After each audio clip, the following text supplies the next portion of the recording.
வணக்கம் தமிழ் உறவுகளே, நான் உங்கள் கவிஞர் சிவா. இக்காணொளியில் நாம் பார்க்க இருக்கும் கவிதையின் தலைப்பு கோபம்.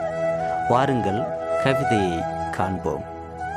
ஓய் என் அன்பு மனைவியே, மஞ்சள் பூசிய தளிரூடல் மாயக்காரி, உன் மூக்குத்தி முன்னழகை விழிக்காமல் பார்த்தாலும் உன் கோபத்தில் மூக்குத்தியும் முறைத்துத்தான் பார்க்குதடி.